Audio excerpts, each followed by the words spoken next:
And we have a new expansion for the game Zoo Tycoon, the board game, and this one is called the New Shores expansion.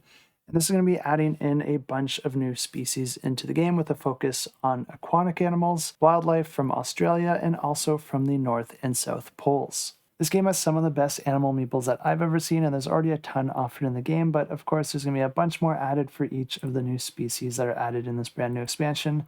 And there's also going to be a new vivarium that each player is going to be able to fill with all sorts of different indoor species, adding a new way to design your zoo and score even more points on conservation, education, or popularity. One thing to note about this campaign is that it is also the last campaign they're going to be doing for Zoo Tycoon, so if you're interested in all the upgrades and deluxe components, you'll definitely want to check out this campaign. And if you're not familiar with how the original game played, I did cover it back when it originally launched, so I do have some previous footage for you, and I'll go ahead and roll that in a second here. But if you are interested in any of this or to see what else this new expansion is going to be adding, feel free to check out the campaign. It will be linked in the description down below. And at the core of this game is a tile placement, and players are going to be starting with an empty park, and they're going to be building up the park by placing different enclosure tiles, placing different shops and restaurants, and trying to balance your conservation with your popularity. And of course, a zoo is not a zoo unless you also have animals, and this game has a ton of different animals, each with unique animal meeples, and in order to add these animals to your zoo, you're going to have to create the right environment for them. Not only that, but you're also going to have to manage their well-being, and you'll even be able to breed them between the different seasons. And the way that a player wins this game is that they want to have the most victory points, but the way that the victory points work in this game is that it is the lowest of either your popularity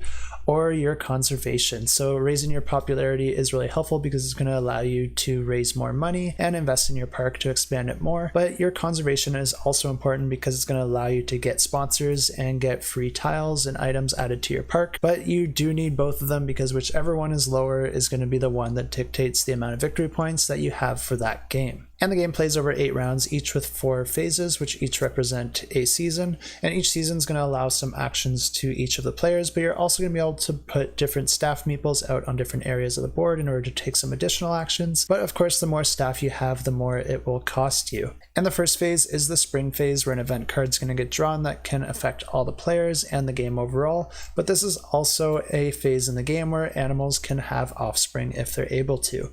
And in order for your animals to have offspring, there's going to be a few requirements that they have to meet. First, they're going to have a certain level of happiness. You're also going to have at least one male in the same enclosure as the animal that you're trying to breed, and that animal can't already be a mother. And some animals will be mothers for longer periods than others, so depending on the animal that you're trying to breed, you might have to wait longer in between rounds before you can breed that particular animal again. And breeding your animals is pretty helpful, not only for getting more animals into your zoo, but everyone loves to see baby animals, and that will increase your popularity. And then we move into the summer phase, which is all about the zoo market, where players are going to be gaining and losing animals.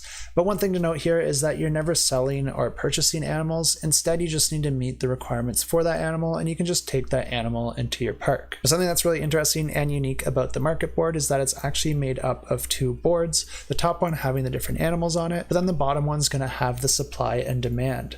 And the supply and demand is going to change from round to round, and in order to change it, you're just going to be sliding the top board in a random direction, which is going to reveal different values for supply and demand. And if something is in supply, then it's going to have a green number and a value of how many animals are available, whereas if something is in demand, it's going to have a red value and how many animals that you can get rid of. And each animal type is going to have 2 values associated with it, one representing the male gender while the other represents the female. So you can actually have one of the genders in supply while the other one is more in demand, or they could both be in supply or both in demand, but those numbers don't necessarily have to correlate to each other in any way. They can be completely different, or they could happen to be the same. And then we move into the autumn phase, where each player is going to gain a certain amount of enclosure tiles, and you can also gain some bonus tiles if you have the highest conservation value at this point, or if you're meeting certain requirements of the donor card. There's going to be a couple different donor cards out on the board, and if you're able to meet the requirement of that card by the time this phase starts, then you'll also get whatever bonus that donor is offering. It's also at this point in the game where players will actually be able to construct and build up their zoo, where you're going to be placing those enclosure tiles to create different areas to house the animals, and then also placing the animals if you're able to meet their placement requirements, and then also placing any other attractions or shops parks or restaurants that you might have available. And you can also purchase these additional tiles, and these can do different things like reduce costs or increase revenue, raise popularity or conservation, and they'll have varying effects depending on how you place them in your park. Then we move into the winter phase, where players will be gaining points in conservation and popularity depending on their performance so far, and also gaining revenue from whichever income sources that they have available. And at the end of the 8 rounds, the player with the most points wins the game.